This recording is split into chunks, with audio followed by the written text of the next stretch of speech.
Stephen Williford's heroic actions last Sunday saved many lives at the First Baptist Church in Sutherland Springs, Texas. The killer, Devin Kelly, was shooting the wounded when Williford showed up with a rifle. Williford's quick actions forced Kelly to stop his attack, presumably saving the lives of the 20 wounded and possibly many more. The press derided President Trump for saying that Williford saved many lives with his gun, and that stricter gun control regulations would have only made things worse.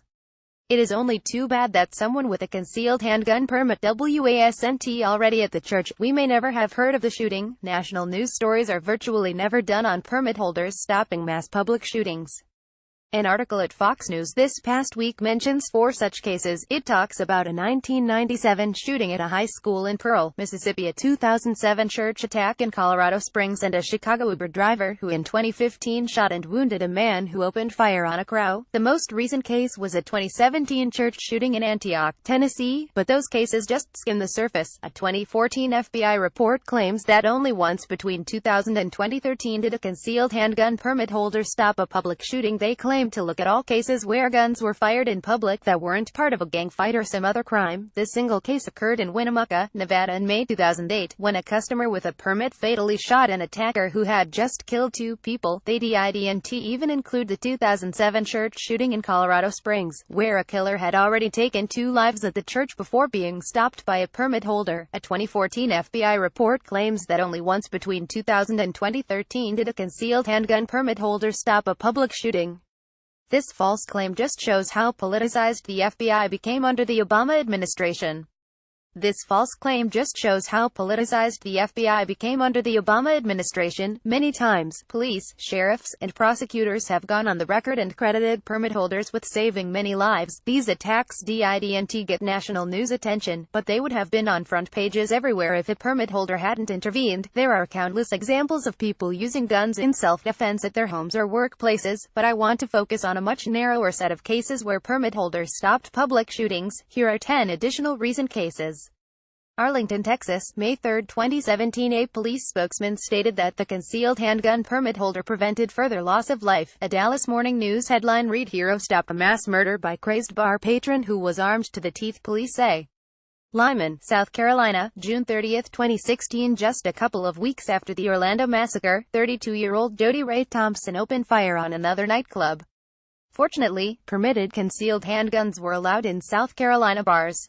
Thompson was able to shoot 3 people before the permit holder fired back and wounded Thompson in the leg. Fox 5 in Atlanta reports at least one South Carolina sheriff crediting a man with a concealed carry permit with preventing further violence at a nightclub this past Sunday.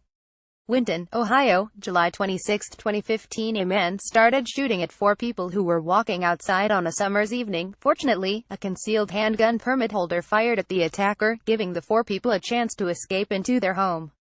Conyers, Georgia, May 31, 2015. A man killed 2 people at a liquor store and continued shooting at others until a permit holder ran inside and exchanged fire. The killer then fled the store. I believe that if Mr. Scott did not return fire at the suspect, then more of those customers would have been hit by a gun, said Rockdale County Sheriff Eric Levitt. So in my opinion, he saved other lives in that store. New Holland, South Carolina, May 5, 2015. New Holland Fire Department volunteers were hosting a Children's Day event with ice cream and fire truck rides when a man started shooting. Fortunately, 2 firemen were permit holders and were able to stop the attack. Philadelphia, Pennsylvania, March 22, 2015. A 40-year-old man started shooting at people in a barbershop. A permit holder who heard the gunfire ran inside and shot the attacker. The person who responded was a legal gun permit carrier. He responded, and I guess he saved a lot of people in there, said Philadelphia Police Captain Frank Llewellyn. Darby, Pennsylvania, July 24, 2014. Convicted felon Richard Plotz killed a caseworker at Mercy Fitzgerald Hospital and started shooting at Dr. Lee Silverman. Fortunately, the doctor had his own gun and returned fire, critically wounding Plotz, who still had 39 bullets on him. Without a doubt, I believe the doctor saved lives, said Yeton Police Chief Donald Molyneux. Chicago, Illinois, July 7, 2014. Gang members started firing at 4 people who had just left a party. The attack started because one of the 4 people removed a cup of liquor that had been placed on top of her vehicle. Luckily, one of the 4 people, a military member, had a permitted concealed handgun and was able to wound the primary attacker. Portland, Oregon, January 11, 2014. Convicted criminal Thomas Elliott Yelmland was ejected from a nightclub but returned 30 minutes later wearing a mask and carrying a gun. He shot the bouncer who had ejected him, and shot at others. 2 others were wounded, and Yelmland was shooting all around the club. A concealed handgun permit holder who worked at the nightclub then fatally shot Yelmland. And here are just 2 more cases from 2000 to 2013, the same period that the FBI claims only had 1 instance of a permit holder stopping a public shooting. Again, law enforcement say that permit holders saved lives in both of these cases.